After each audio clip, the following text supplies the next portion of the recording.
Assalamualaikum warahmatullahi wabarakatuh. Bismillahirrahmanirrahim. Ashhadu an la ilaha illallah wa ashhadu anna Muhammadar Rasulullah. Allahumma salli ala Sayyidina Muhammad wa ala ali Sayyidina Muhammad. Rabbis rahli sadri wa yassirli amri wahlul 'uqdatam min lisani yafqahu qawli. Amin. Bismillahirrahmanirrahim. Salam hormatku, salam ta'zimku selalu buat para sahabat-sahabatku tercinta dimanapun Anda berada, baik yang ada di dalam ataupun yang ada di luar negeri.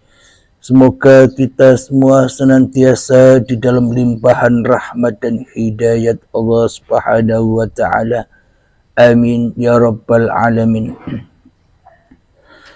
Alhamdulillah rabbil alamin. Sebelum kita awali kajian di pagi yang indah ini, marilah kita kemahkan bersama-sama di dalam nyawa, jiwa, hati, roh dan kehidupan ini dengan kalimah-kalimah thayyibah. Subhanallah walhamdulillah wa la ilaha illallah wallahu akbar wa la hawla wala quwwata illa billahil aliyyil azim. Sadaqallahul azim. Kali ini kami beri judul Kaula lan Gusti, atau kedudukan hamba kepada Tuhannya. Sebelum ini, marilah kita perdengarkan dari kajian-kajian para alim ulama yang kita hormati dan yang kita ta'zimi. Silahkan. Saya pastikan ajaran Kak Siti Jenar itu sesat. Sesatnya adalah wali-wali yang alim, termasuk wali songo yang alim itu bilang begini: ketika Batuk kita dikokon sujud ning pangeran, kita sujud itu sebetulnya bukti bahwa fisik kita itu tunduk sama perintah roh. Karena roh kita sujud, roh ini menyuruh fisik kita juga ikut sujud. Jangan jadikan fisik ini rivalnya roh. Itu kita gobloknya Siti Jenar. Kalau roh kamu sujud, fisik kamu tidak sujud, namanya rivalitas. Berarti kau dijisim, di wadak sing ra nurut roh, berarti rivalitas. Lalu jasad kamu itu sing mimpin sapa kok gak nurut tuh. Nah, ini mulanya sing rodok-rodok Siti Jenar tobat mulai detik ini, paham ya? Karena ya betul tak jak mikir sama, paham ya? Jadi ini permainan ilmu kelas tinggi, paham ya? Kayaknya gak tahu mikir toh. Bismillahirrahmanirrahim. Alhamdulillah wassalatu wassalamu ala sayyidina Rasulillah. Amma ba'du. Banyak orang berbicara tentang Al-Hallaj di zaman dulu. Kalau versi Nusantaranya adalah Syekh Siti Jenar. Namanya agak sedikit menggelikan karena laki-laki kok disebut Siti ya. Tapi itulah sebutan dulu ya. Mungkin dulu Syekh Sayyidi Jenar, tapi nggak tahulah kenapa kemudian berubah. Yang dulu dikatakan nama kecilnya lemah abang dan segala macamnya ya. Syekh Siti Jenar ini dari masanya terlihat semasa dengan Syekh atau Sunan Kalijaga dan sunan-sunan yang lain. Jika di kalangan pembela syariat yang zahir itu muncullah sosok Sunan Kalijaga, maka dari bab hakikat muncullah Syekh Siti Jenar. Ya, kalau boleh kita sebut, jika ulama pewaris para nabi, lalu ulama mewariskan ilmunya lagi. Pewaris Imam Abu Yazid, pewaris Imam Junaid, pewaris Hallaj, itu ada semua di zaman berikut, termasuk zaman kita. Di zaman terdahulu, pewaris Junaid al-Baghdadi itulah Sunan Kalijaga, pewaris secara kerohanian. Adapun pewaris kerohanian Al-Hallaj, itulah Syekh Siti Jenar. Sejarah pun berulang, karena cip takdirnya sangat-sangat sama, hanya formulasinya yang berbeda. Kemudian muncullah kalam-kalam yang menunjukkan kalam-kalam mabuk bertuhan, mabuk cinta kepada Allah, mabuk dalam keahadian Allah, keesaan Allah Subhanahu wa Ta'ala. Teman-teman, kan Allah dalam bab akidah, alam semesta ini disebut mungkinul wujud, wujudnya mungkin, dan dia ada, hanya ada karena diadakan oleh Allah, yang disebut wajibul wujud, yang niscaya keberadaannya pasti ada. Maka semua selain itu menjadi diadakan karena dia. Maka yang benar-benar ada hanyalah Allah. Inilah yang disebut oleh pendahulu imam Wujudiyah, namanya Imam Ibn Arabi, dengan Al-Wujud Al-Mutlaq. Al-Wujud Al-Mutlaq ini, jika seseorang memahaminya dengan jalur kerohanian seperti Al-Hallaj dan Syekh Siti Jenar, maka yang terjadi, tidak ada kata aku, tidak ada alam, yang ada hanya Allah Sang Pencipta. Alam ini dianggap semu dalam bab hadiah tersebut. Meskipun di alam sadar kita mengatakan kita ini ada, Allah ada, dan wujud kita real, wujud Allah lebih real. Tapi oleh mereka yang sedang mabuk cinta dalam ahadiah keesaan Allah, hanya Allah semata. Mirip-mirip seorang yang kasmaran, dia hanya melihat kekasihnya saja yang paling cantik, paling indah, paling gagah. Maka di saat itu, kemanapun dia memandang, yang terbayang adalah wajah kekasihnya. Seperti cerita Laila dan Majnun. Majnun memandang tembok pun yang muncul wajah Laila, apalagi melihat siapapun. Sahabat yang makan Allah, Syekh Siti Jenar, kemudian sebagaimana Al-Hallaj, mengatakan hal yang mirip. Mengatakan, jika Al-Hallaj mengatakan, di dalam jubahku adalah Allah, tiada kecuali Allah, maka Syekh Siti Jenar lebih dahsyat lagi, di dalam dirinya hanya Allah, wujudku adalah wujud Allah. Itulah Syekh Siti Jenar. Inilah cerita awal kenapa muncul satu zikir, satu wirid yang disalahgunakan oleh orang kebatinan. Wujud ingsun atau zat ingsun zat Allah, sifat ingsun sifat Allah, nama ingsun nama Allah. Ini kalam tidak boleh dilafazkan kecuali orang sedang mabuk. Orang mabuk tidak dikenakan hukum syariat karena dia mabuk sampai kesadaran dia kembali. Tapi beberapa orang-orang yang melanggar kaidah,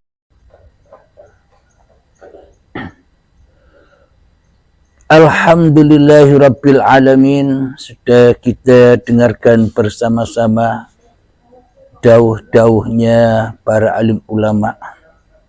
Mari kita kaji antara kedudukan hamba dan Tuhannya, agar kita di dalam beragama, agar kita di dalam bertuhan tidak mimpi saja, tidak halusinasi saja, tidak imajinasi sesuai bayang-bayang kita sendiri saja. Agar kita tidak kafir, agar kita tidak terhijab, agar kita dikatakan hamba yang iman, percaya dengan sungguh-sungguh percaya.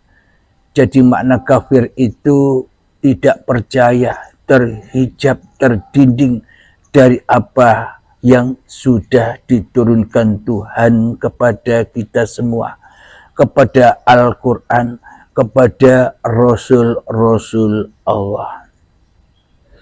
Alhamdulillahirabbil alamin.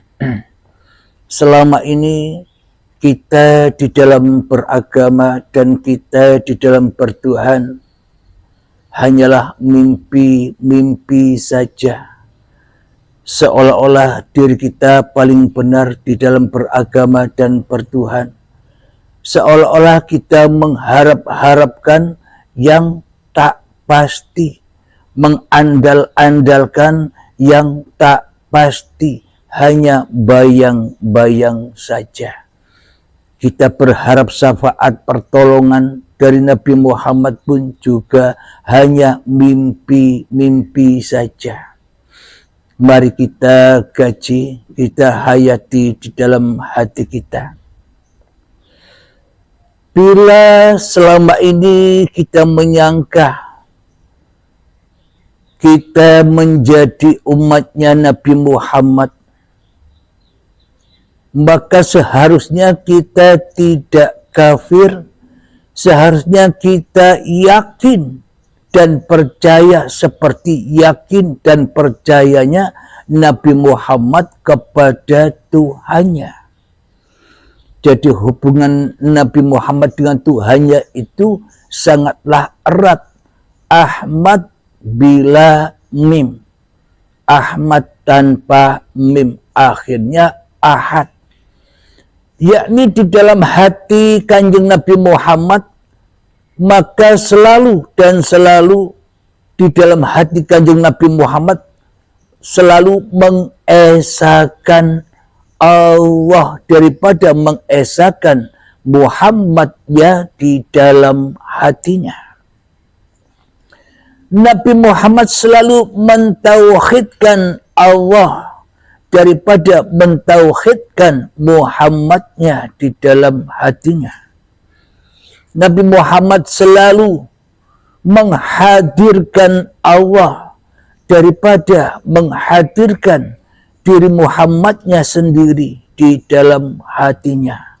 Nabi Muhammad menghidupkan hanya Allah yang hidup di dalam hati Muhammadnya daripada hidup Muhammadnya sendiri.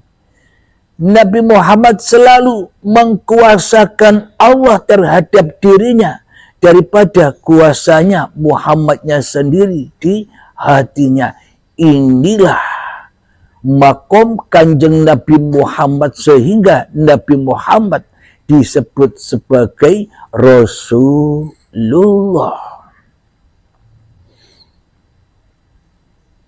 Akan tetapi kita sendiri, ya termasuk saya, selama ini kita hanya mentauhidkan Abdul Halim saja di hati kita. Kita hanya mentauhidkan diri Abdul Halim saja, hidup Abdul Halim saja, kuasa Abdul Halim saja di dalam hatiku, di dalam hati kita selalu mentauhidkan, mengesahkan, mengadakan, menghadirkan, menghidupkan, mengkuasakan hanya hawa nafsu kita sendiri di hati kita tanpa mengesahkan, tanpa mentauhidkan Tuhan kita selama ini. Apakah itu pas dengan Kanjeng Nabi Muhammad sallallahu alaihi wasallam?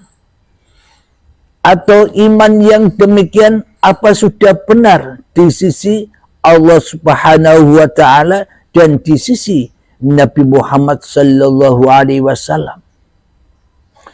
Bila di dada kita yang masih wujud, yang masih ada, yang masih hidup, yang masih berkuasa, masih diri kita di hati kita, berarti kita kan firok, tidak sesuai, tidak sinkron, tidak sama dengan hatinya Kanjeng Nabi Muhammad. Mana mungkin kita dikatakan pengikutnya, mana mungkin kita dikatakan kaumnya, mana mungkin kita dikatakan umatnya Nabi Muhammad sallallahu alaihi wasallam, sedang diri kita selama ini kafir. Kafir, tidak percaya bila hanya Allah yang wujud, tidak percaya bahwa hanya Allah yang hidup, tidak percaya bahwa hanya Allah yang berkuasa atas diri kita, tidak percaya bahwa yang hadir di alam semesta ini, bahkan yang meliputi seluruh manusia itu hanya Allah yang hadir, yang lebih hadir daripada diri kita sendiri. Mana mungkin kita dikatakan umatnya Nabi Muhammad, sementara kita sendiri masih kafir. Hati kita masih kafir dari Tuhan kita. Seolah-olah kita memang bertuhan, tapi di dalam hati kita tak ada Tuhannya, yang ada hanya diri kita sendiri. Apakah itu dikatakan bertuhan? Sedangkan bertuhan itu adalah ketika Tuhannya yang menguasainya, ketika Tuhannya yang menciptakannya, ketika Tuhannya yang membuatnya, ketika Tuhannya yang menghadirkannya, ketika Tuhannya yang menggerakkannya, ketika Tuhannya yang menguasainya, lebih wujud daripada yang diciptakan, lebih wujud daripada yang digerakkan, lebih wujud daripada makhluknya di dalam hatinya. Itulah dikatakan bertuhan. Bila makhluknya, bila diri kita sudah tak jadi Tuhan lagi, itulah yang dikatakan bertuhan. Ketika diri kita sudah tak merasa wujud lagi di hati kita, ketika kita sudah tak merasa hidup lagi di hati kita, ketika diri kita tak merasa berkuasa lagi di hati kita, ketika kita tak merasa bisa apa-apa, walaupun sholat, ibadah, makan, minum, dan kegiatan aktivitas sehari-hari, tidak merasa bisa itu semua, itulah yang dikatakan bertuhan, sinkron, pas dengan iman dan akidahnya Nabi Muhammad Sallallahu Alaihi Wasallam. Itulah yang dimaksud bertuhan, itulah hubungan antara hamba dan Tuhannya, itulah yang dimaksud manunggaling kaulo lan gustine. Namun bila kita terpisah, firok, kafir kepada Tuhan yang telah menciptakan kita, meskipun kita berharap-harap ampunan, meskipun kita berharap-harap syafaat, tapi hati kita tetap mentauhidkan diri kita sendiri, tapi hati kita tetap mengesahkan diri kita sendiri, tapi hati kita tetap mengkuasakan, menghidupkan diri kita sendiri daripada Allah, ya semuanya apa yang kita lakukan, apa yang kita bayang-bayangkan di dalam beragama dan bertuhan, itu semua hanyalah mimpi saja, hanyalah imajinasi saja, hanyalah tipuan setan belaka. Jadi inilah sangat penting dan eratnya bagi seluruh manusia bagaimana kedudukan antara hamba dan Tuhannya, bagaimana kedudukan kaulo lan gustine, bagaimana kedudukan antara manusia dengan penciptanya. Selama ini kan kita berkedudukan sebagai Tuhan daripada berkedudukan sebagai ciptaan Tuhan di hati kita. Kita selama ini lebih berkedudukan jadi Allah daripada jadi hamba. Kita selama ini lebih berkedudukan jadi Khalik di dalam hati kita daripada jadi makhluk. Apa buktinya? Buktinya adalah di dalam kehidupan ini, semua apa yang kita lakukan pasti jatuh, dan jatuhnya semua perkara kepada hawa nafsu, yakni li nafsi. Semua diakui milik manusianya. Hidup milikku Halim, badan milikku Halim, ibadah milikku Halim, ilmu milikku Halim, sholat milikku Halim, kekayaan milikku Halim, kecerdasan, kepintaran, kebanggaan, pangkat jabatan milikku Halim. Inilah tanda bukti bahwa kita selama ini masih kufur, masih ateis, tak bertuhan.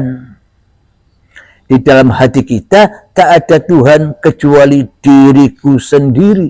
Inilah yang dimaksud kafir, terhijab, terbelenggu, yakni tidak percaya bahwa Tuhan itu lebih berkuasa daripada makhluknya, tidak percaya Tuhan itu lebih wujud daripada wujud makhluknya, tidak percaya bahwa Tuhan itu lebih hidup daripada hidup makhluknya. Itulah kita semua selama ini, umat manusia, termasuk saya juga. Kullu nafsin dha'iqatul maut. Semua yang bernyawa pasti terkena kematian. Jadi manusia yang merasa hidup, lebih hidup daripada hidupnya Tuhan, pasti mati. Apa yang dikatakan mati? Bukan mati badannya, tapi mati jiwanya, mati kesadarannya di dalam bertuhan. Berarti kita semua termasuk saya selama ini sudah mati.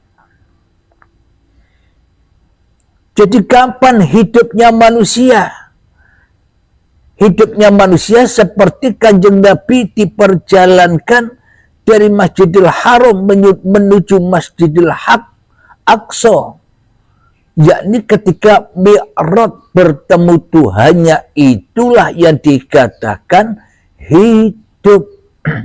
Ketika hanya Allah yang hidup, ketika hanya Allah yang wujud, ketika hanya Allah yang berkuasa di dalam hatiku, ketika hanya Allah yang hadir di dalam hatiku, itulah hidup, itulah alam baqo, itulah hari akhirat. Itu ketika yang mati ini sudah bangkit kembali kepada Tuhannya, ketika yang mati ini sudah lillahi ta'ala, daripada linasnya, linafsinya selama ini.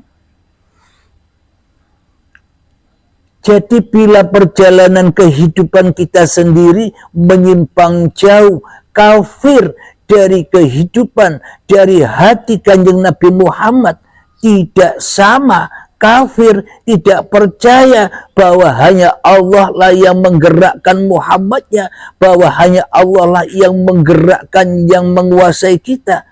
Ya mana mungkin kita dikatakan umatnya Nabi Muhammad? Wong hati kita lebih persis seperti hatinya Fir'aun. Bagaimana mungkin kita berharap-harap syafaat? Bagaimana mungkin kita berharap-harap keselamatan, sedang hati kita tak mau selamat, sedang hati kita hanyalah mengungguli Tuhan daripada kita kembali kepada Tuhan. Yakni harkat martabat kita lebih tinggi dari Tuhan selama ini daripada Tuhan itu sendiri. Apa buktinya? Kita yang merasa ada, Tuhannya goib. Kita yang merasa wujud, Tuhannya tak jelas selama ini. Hanya bayang-bayang saja, hanya mimpi-mimpi saja selama ini. Kita pintar berdialog tentang ketuhanan. Kita pintar berdialog tentang Nabi Muhammad. Tapi hati kita kufur terhadap mereka selama ini. Apakah kita sudah menyadari itu, wahai sahabat-sahabatku? Jadi bangunlah, bangun dari mimpi-mimpi kita yang selama ini kita di dalam bertuhan dan di dalam beragama selama ini hanya mimpi saja. Mimpi nyembah, tapi yang disembah awake dhewe. Mimpi berbakti, tapi yang dibakti hanyalah iblis dan setan selama ini. Kenapa? Karena Tuhannya tidak ada. Kenapa? Karena Tuhannya gaib selama ini. Jadi bagaimana mungkin kita bisa berhubungan antara hamba dan Tuhan?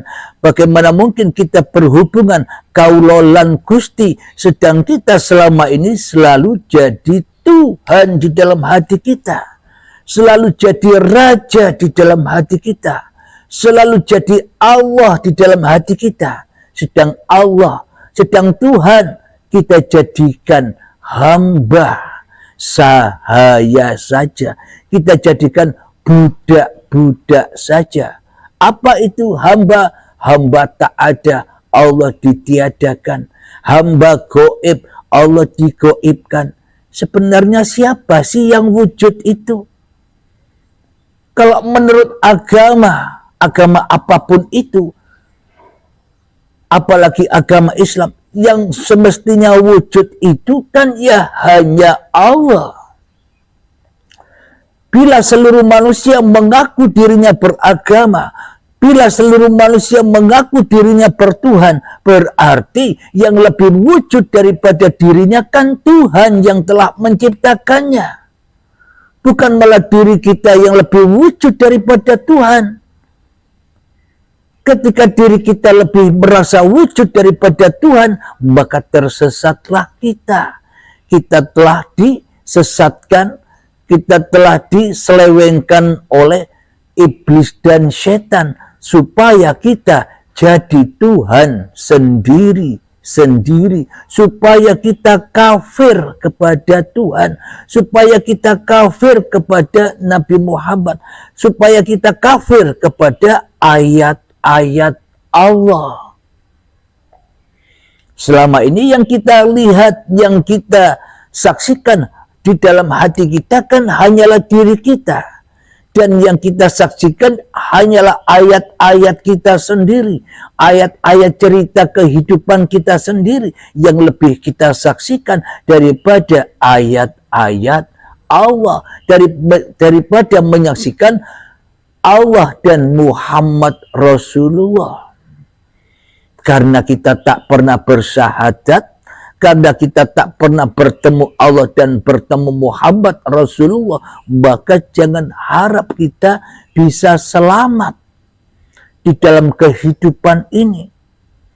Karena sejatinya selama ini kita kufur, kafir, tidak percaya kepada Allah, tidak percaya kepada Muhammad Rasulullah. Kenapa? Kita tidak iman kepada Allah dan tidak iman kepada Muhammad Rasulullah. Kenapa? Karena kita tidak pernah menyaksikannya, karena kita tidak pernah bertemu dengannya. Akhirnya kita menjadi sekutu-sekutunya setan, kita akhirnya mensekutukan Allah di hati kita. Akhirnya kita menyerupai Allah, menjadi Allah. Akhirnya kita membuat kerajaan-kerajaan sendiri di dalam hati kita seperti kerajaannya Allah. Kita yang jadi Tuhannya. Rasulnya badan-badan ini. Disuruhnya Rasulnya, hai badan, ayo kita duduk. Hai badan, ayo kita berdiri. Hai badan, ayo kita makan. Hai badan, ayo kita bekerja. Hai badan, ayo kita ke sana dan kemari. Seolah-olah kita selama ini telah mengadakan tandingan-tandingan Tuhan. Lepas kufur, terhijab dari Tuhannya. Lalu bagaimana mungkin kita berharap keselamatan? Selamat kembali kepada Tuhannya. Wong di dalam hati kita kembalinya hanya kepada setan, kembalinya hanya kepada hawa nafsu saja. Maka selama ini kita tersesat jauh di dalam kekufuran itu sendiri daripada jalan kepada juru selamatnya. Siapa? Tuhan itu sendiri. Di dalam beragama dan bertuhan kita selama ini hanyalah mimpi memeluk agama, mimpi cinta Tuhan, mimpi cinta utusan Tuhan, sehingga kita banyak solawatan. Meskipun hati kita kufur, banyak solawatan. Kira-kira diterima ndak solawatnya? Kira-kira diterima ndak zikir-zikirnya? Kira-kira diterima ndak ibadah-ibadahnya, sholatnya, tahajudnya, duhanya, puasanya, doa-doanya? Sementara yang jadi Tuhan di dalam hati kita hanyalah diri kita sendiri. Sementara diri kita lebih wujud daripada wujud Tuhan. Sementara diri kita lebih hadir daripada kehadiran Tuhan. Diri kita merasa yang paling hidup daripada kehidupan Tuhan. Diri kita merasa yang paling nyata selama ini daripada nyatanya Tuhan. Bagaimana mungkin kita bisa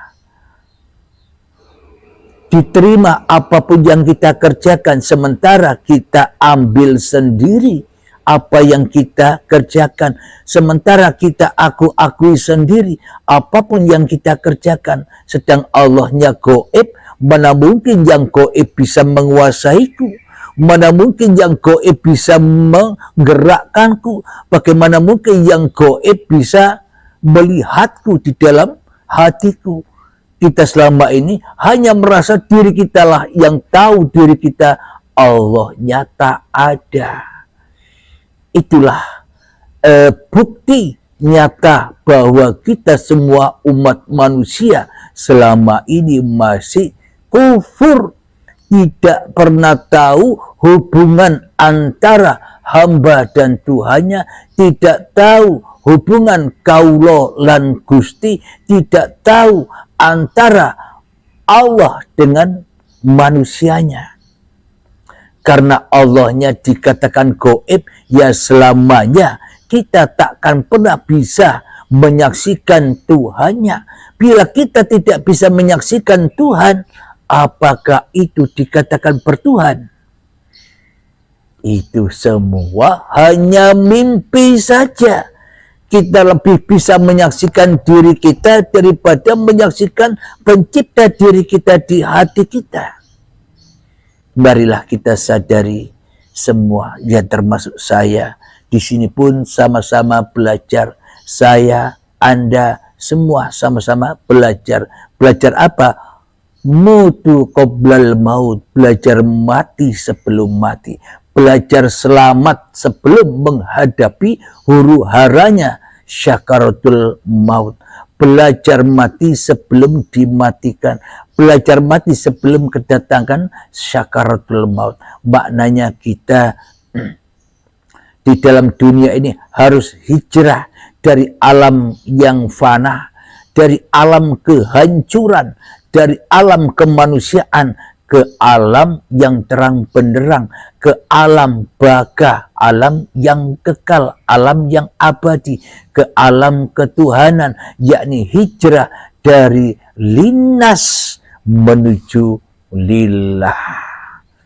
Sebelum kita lanjutkan, marilah kita berlatih untuk menghening-heningkan cipta-cipta diri manusia kita, berlatih untuk menghening-heningkan kewujudan diri manusia kita, berlatih untuk menghening-heningkan hidup diri manusia kita, belajar untuk menghening-heningkan kekuasaan diri manusia kita, agar kita bisa mengheningkan, mengembalikan semuanya kepada lillah.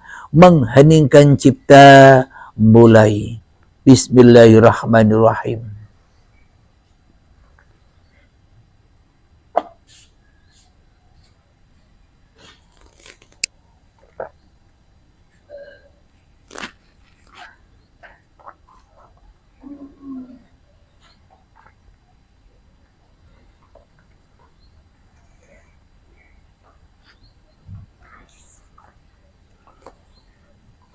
Mengheningkan cipta selesai. Alhamdulillahirabbil alamin. Mari kita buka surat An-Nisa ayat yang ke-59 agar sinkron apa yang dipaparkan tadi dengan dalil atau ayatnya. agar tidak dikatakan membual. Selama ini kan kita hanya membual saja. Maknanya membual, kita hanya memahami ayat-ayat Allah, hanya memahami bajunya saja, tidak memahami arti yang mutasabihat yang sebenar-benarnya di dalamnya. Jadi akhirnya ya membual, mimpi doang. Ayat yang ke-59. Bismillahirrahmanirrahim. Ya ayyuhalladzina amanu atti'ullaha wa atti'ur rasul wa ulil amri minkum. فَإِن تَنَازَعْتُمْ فِي شَيْءٍ فَرُدُّوهُ إِلَى اللَّهِ وَالرَّسُولِ إِن كُنتُمْ تُؤْمِنُونَ بِاللَّهِ وَالْيَوْمِ الْآخِرِ ذَلِكَ خَيْرٌ وَأَحْسَنُ تَأْوِيلًا. Yang artinya, wahai orang-orang yang beriman, taatilah Allah dan taatilah Rasul dan ulil amri di antara kamu. Kemudian jika kamu berbeda pendapat tentang sesuatu, maka kembalikanlah kepada Allah dan Rasulnya. Jika kamu beriman kepada Allah dan hari kemudian, yang demikian itu lebih utama dan lebih baik akibatnya. Sadaqallahul azim. Mari kita kaji makna yang terdalam. Bismillahirrahmanirrahim. Wahai orang-orang yang beriman. Jadi di sini ayatnya bukan ya ayyuhal muslimun, tapi ayatnya ya ayyuhalladzina amanu. Seluruh manusia, apapun agamanya, apapun golongannya, apapun alirannya, yang ada di dalam hatinya iman bahwa diriku ini ciptaan Tuhan. Bagi manusia yang merasa dirinya sebagai ciptaan Tuhan, itulah orang-orang yang diseru oleh Allah.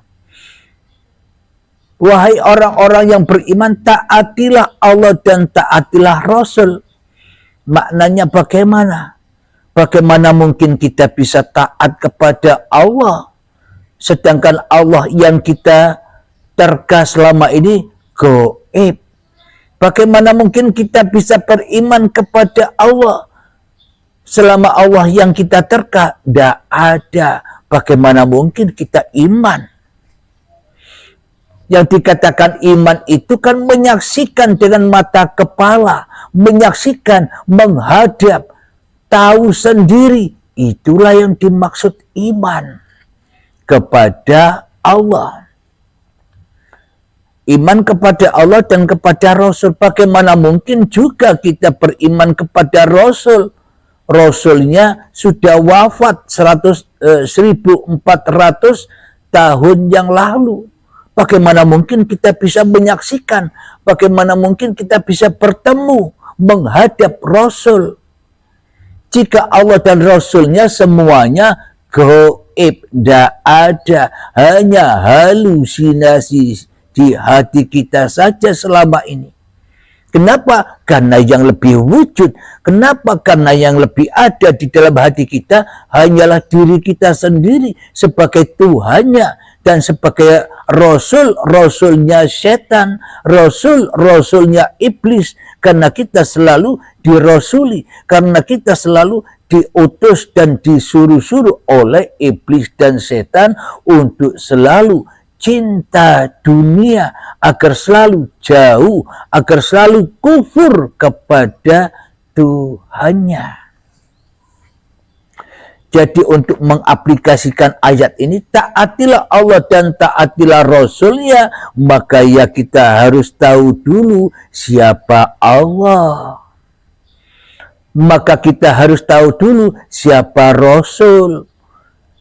Jadi secara logika, secara syariat, bila Allah yang kita terka-terka selama ini gaib, Mana mungkin kita bisa menyaksikan Allah, sementara Tuhan tidak kita pertuhankan di hati kita, sementara Allah tidak wujud di dalam hati kita, sementara Allah tidak kuasa menguasai kita di hati kita. Mana mungkin kita bisa taat kepada Allah, sementara kita yang jadi Allah selama ini. Dan bagaimana mungkin kita bisa taat kepada Rasul, sementara kita lebih cinta menjadi Rasulnya setan. Kita lebih cinta menjadi utusan iblis. Kita lebih cinta menjadi utusan pesuruh-pesuruh iblis daripada menjadi Rasul, daripada menjadi utusan, daripada menjadi pesuruh-pesuruh Allah hidup yang menghidupi kita. Nah, jadi mari kita jelaskan siapa Allah itu, siapa Rasul itu. Agar apa? Agar sinkron kajian, agar sinkron manunggaling kaulo Gusti, agar sinkron kedudukan hamba dan Tuhannya, agar sinkron kedudukan manusia dengan penciptanya. Marilah kita sinkronkan. Bismillahirrahmanirrahim. Wahai manusia termasuk diriku, ingatlah asal-usul kejadianmu, agar dirimu tidak congkak dan sombong kepada Tuhanmu, agar nyata Tuhanmu di dalam hatimu, agar nyata kehidupan Tuhanmu di dalam hatimu, agar nyata kekuasaan Tuhanmu di dalam hatimu. Jadi kewujudan, kehidupan, kekuasaan Allah itu bukan yang ada di luar dirimu. Selama kau bayang-bayangkan kewujudan Allah, kekuasaan Allah, kehidupan Allah yang ada di luar dirimu, selamanya diri kita kufur, kafir, terhijab dari Allah. Jadi sebenarnya Allah wujudullah, sebenarnya uripe Allah, sebenarnya kekuasaan Allah. Apa buktinya? Wujud diri kita inilah bukti nyatanya wujudullah. Tapi jangan salah paham, bukan wujud ini Allah, tapi bukti bahwa wujud diri manusia kita semua dan wujud seluruh alam semesta yang kita pandang, itulah kenyataan wujudullah. Apa buktinya? Mari kita buktikan. Jadi saya bacakan diri saya sendiri agar Anda bisa mengaplikasikan, juga bisa membaca diri Anda sendiri. Dulu 50 tahun yang lalu diproseslah tanah yang mati ini, badan yang mati ini, diproseslah, ditiupkan roh, maknanya bersama wujudullah, bersama uripe Allah, dipergerakkanlah badan-badan ini, diperjalankanlah badan-badan ini seperti perjalanannya Kanjeng Nabi Muhammad sallallahu alaihi wasallam. Mari kita sinkronkan. Bismillahirrahmanirrahim. Di dalam surat Al-Isra ayat pertama. Subhanalladzi asra bi'abdihi lailan. Mohon maaf, di sini bukan ayat untuk Nabi Muhammad saja. Nabi Muhammad itu kan contohnya. Tapi ayat ini untuk seluruh manusia agar manusia bisa mencontoh contohnya.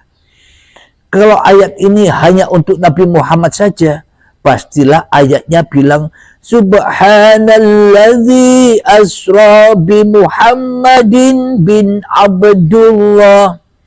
Berarti yang bisa Isra Mi'raj hanya Nabi Muhammad saja. Akan tetapi Nabi Muhammad contoh bahwa seluruh manusia pun, apapun agamanya, apapun golongannya, apapun alirannya, semuanya pun juga Isra Mi'raj. Terbukti subhanalladzi asra bi 'abdihi lailan minal masjidil harami ilal masjidil aqsa alladzi barakna. Yakni saya dulu diperjalankan oleh Allah dari tanah dengan uripe Allah, dari tanah dengan kekuasaan Allah, dari tanah dengan kewujudan Allah. Di dalam tanah saya disuapi, diminumi, dipelihara, dijaga, dicukupi, dikasih sayangi oleh Allah, oleh wujudullah, oleh uripe Allah. Apa buktinya? Saya tidak wujud.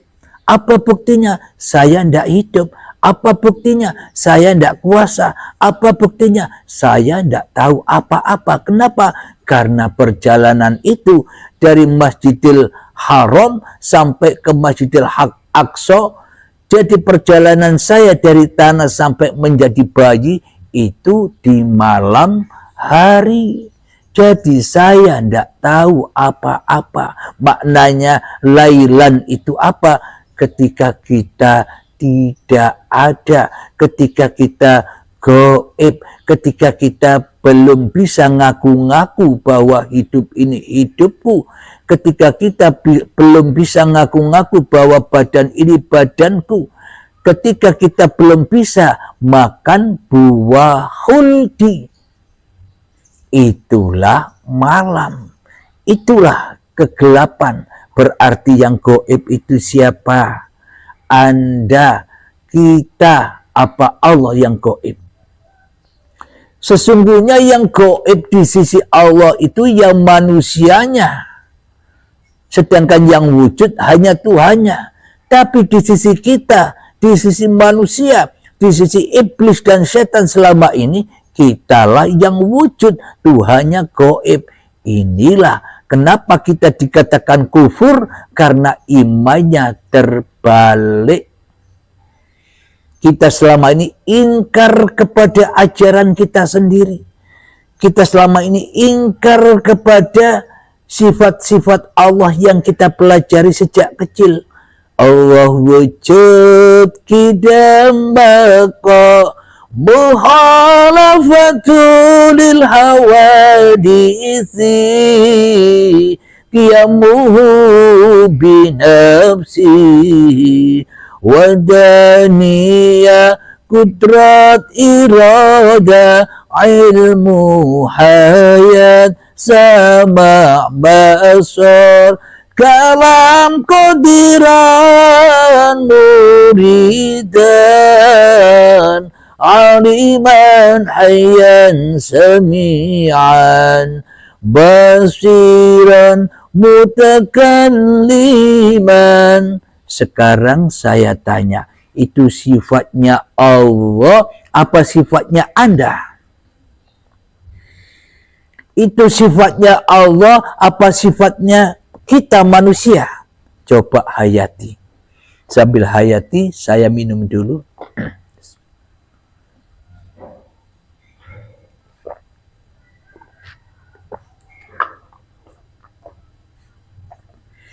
Kelihatannya sifatnya Allah, tapi bagaimana mungkin itu sifatnya Allah, sementara yang wujud, yang hidup, yang berkuasa, yang berkehendak, yang mendengar, yang melihat, yang berkata-kata dalam hati kita, yang ada hanya saya, yang ada hanya manusianya.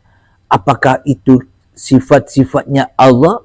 Apakah itu sifat-sifatnya Tuhan yang selama ini kita curi, yang selama ini kita rampok, yang selama ini kita begal, yang selama ini kita aku akui sebagai sifat kita? Kenapa? Karena kita tidak punya Tuhan. Kenapa? Karena Tuhannya gaib. Salahnya sendiri Tuhannya digaibkan. Akhirnya kufur, ngaku-ngaku Tuhan tapi ra kroso, ngaku-ngaku dalang tapi ra kroso. Nah, Jadi bagaimana yang dimaksud manunggaling kaulolan Gusti? Bagaimana kita mendudukkan Tuhan dan hambanya? Ya pertuhankanlah Tuhan daripada mempertuhankan manusianya di hati kita. Dengan cara apa? Mutu qoblal maut. Serahkanlah dirimu, pasrahkanlah dirimu. Itulah Islam. Itulah syahadat. Itulah sholat. Itulah zakat. Itulah puasa. Itulah haji. Dan itulah rukun iman. Tanda-tanda hati kita sudah iman kepada yang menciptakan kita. Tandanya apa? Ketika kita sudah kembali ke pangkuannya. Tandanya apa? Ketika kita sudah gaib lagi seperti semula. Ketika kita sudah tak ada lagi seperti semula, yang ada, yang wujud, yang nyata, yang bisa apa-apa, hanya Allah di hati kita. Inilah wujud manunggaling kaulo Gusti. Inilah wujud tanda-tanda hamba sudah kembali menjadi Rasulullah. Tandanya hamba sudah menjadi utusan Allah. Tanda hamba jadi pesuruh Allah, selalu berimamkan Allah. Sama persis seperti Nabi Muhammad sallallahu alaihi wasallam.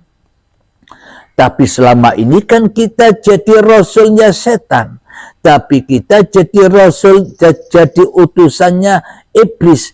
Tapi kita selama ini selalu disuruh-suruh pesuruhnya Dajjal. Siapa? Hawa nafsu kita sendiri yang lebih wujud, yang lebih berkuasa atas diri kita sendiri selama ini. Nah, caranya bagaimana? Di dalam keheningan kita pasrahkan dengan sebenar-benarnya. Kita relakan kembali. Agar apa? Agar Allah bisa menyaksikan diri kita sebagai hamba-hambanya yang mengabdi. Mari kita buka lagi di dalam surat Al-Anfal agar kita menemukan titik kesinkronan antara hamba dan Tuhan, kesinkronan kaulolan Gusti, agar manusia tidak nyacat, tidak memvonis sesat ajaran-ajaran orang Jawa. Karena saya juga orang Jawa.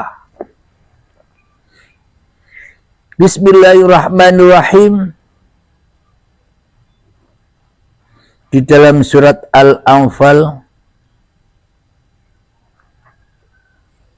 ayat 17. Bismillahirrahmanirrahim. Falam taqtuluhum walakinna Allaha qatalahum wa ma ramaita id ramaita walakinna Allaha rama waliyubliyal mu'minina minhu bala'an hasana inna Allaha sami'un alim. Yang artinya, maka sebenarnya bukan kamu yang membunuh mereka, melainkan Allah lah yang membunuh mereka. Dan bukan engkau yang melempar ketika engkau melempar, tetapi Allah yang melempar. Allah berbuat demikian untuk membinasakan mereka dan untuk memberi kemenangan kepada orang-orang mukmin dengan kemenangan yang baik. Sungguh Allah Maha mendengar, Maha mengetahui. Jadi imannya Nabi Muhammad, imannya para nabi, imannya Nabi Isa, imannya para rasul, ya seperti ini. Ketika dirinya lebih gaib daripada Tuhannya, karena Tuhannya lebih wujud daripada dirinya. Akhirnya, wahai Muhammad, wahai manusia, bukan kau yang hidup itu, akulah yang hidup. Bukan kau yang bisa melihat itu, aku yang melihat. Bukan kau yang bisa mendengar itu, aku yang mendengar. Bukan kau yang berkalam-kalam itu, aku yang berkalam. Bukan kau yang sholat itu, aku yang menggerakkanmu. Bukan kau yang ibadah itu, aku yang memperjalankanmu. Bukan kau yang bekerja itu, aku yang memerankanmu. Bukan kau yang berpangkat yang berjabatan tinggi itu, tapi akulah yang mengadakan itu semua. Bila di dalam hati kita selalu lillahi ta'ala, hanya Allah lah yang berkuasa atas diri kita, itulah yang dikatakan iman kepada Allah. Allahnya sudah wujud, tidak gaib lagi. Gantian manusianya lah yang gaib. Kenapa kok dikatakan gaib? Sudah tidak ada lakunya lagi. Sudah finish, sudah pensiun jadi Tuhan. Manusianya sudah taubat, pensiun jadi Tuhan. Lewat pintu baiat ada bimbingannya.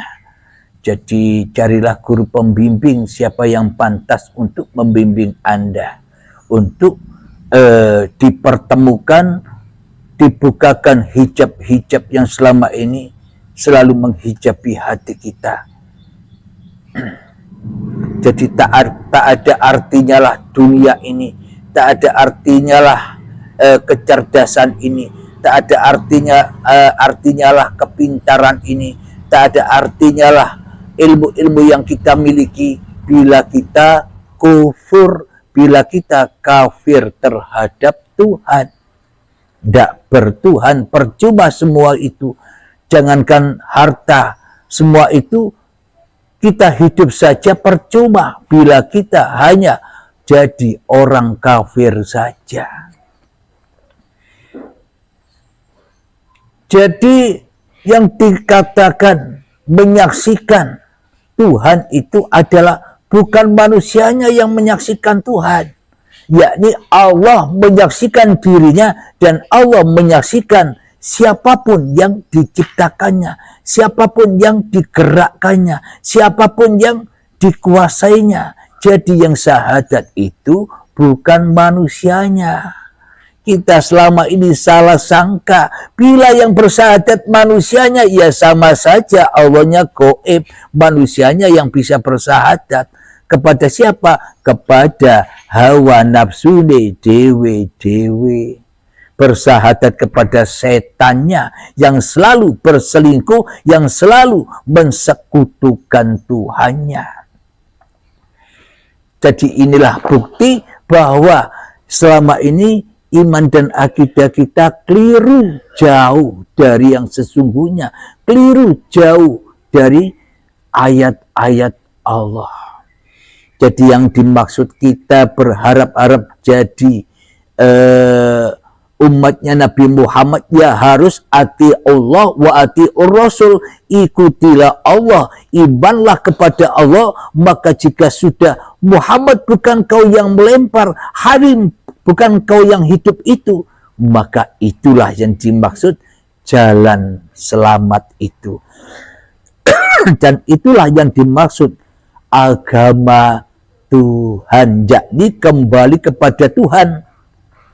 Bukan nama-nama agama yang kita anut itu, Islam, Nasrani, Yahudi, Majusi, Konghucu, Buddha, Hindu, bukan itu agama. Tapi ada lagi agama yang di dalamnya itu, yakni apa? Kembali kepada Tuhan yang telah menciptakan kita, sehingga hanya Tuhanlah, sehingga hanya Allah lah yang lebih wujud daripada wujud kita, sehingga Tuhanlah yang lebih hidup daripada hidup kita, sehingga Tuhanlah yang lebih berkuasa daripada kuasa kita. Akhirnya teraplikasilah, Muhammad bukan kau yang melempar, aku yang melempar, sehingga akhirnya menyatulah, gatuklah, tereratlah tali hablum minallah dan hablum minannas. Maknanya kaulo lan Gusti sudah temu sehingga kaulonya wangsul rojiun kepada Tuhannya, tidak jadi Tuhan lagi. Inilah hubungan antara hamba dan Tuhannya. Inilah hubungan manusia dengan penciptanya, yakni semua kembali kepada Al-Wali yang maha memerintah. Jadi hanya Allah lah yang memegang pemerintahan hati ini, bukan setan. Semoga saya dan semoga kita semua dan seluruh manusia bakal kembali kepada Al-Wali. Jangan takut, jangan risau. Kita beragama selama ini hanyalah ditakut-takuti oleh setan saja.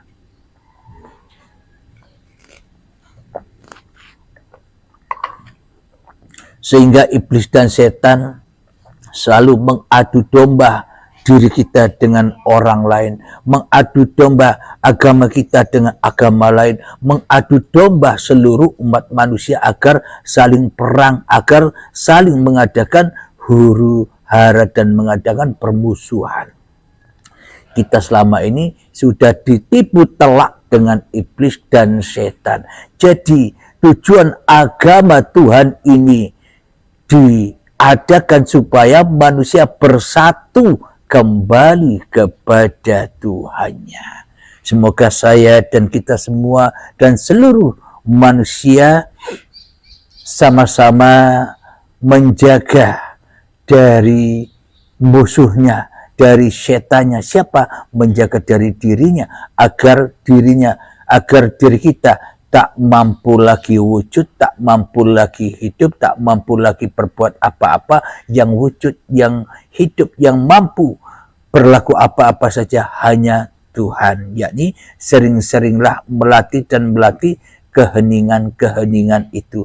Melatih malam, karena kita ini diperjalankan di malam hari, maknanya hanya Allah lah yang tahu perjalanan kita. Bukan kita yang lebih tahu daripada Allah. Semoga kita semua termasuk diri saya disadarkan oleh Allah Subhanahu wa taala. Amin ya rabbal alamin. Sebelum kita akhiri, marilah kita kemahkan salawat dari mintaqul bala. Allahumma salli ala sayyidina Muhammad wa asghini zalimin bizalimin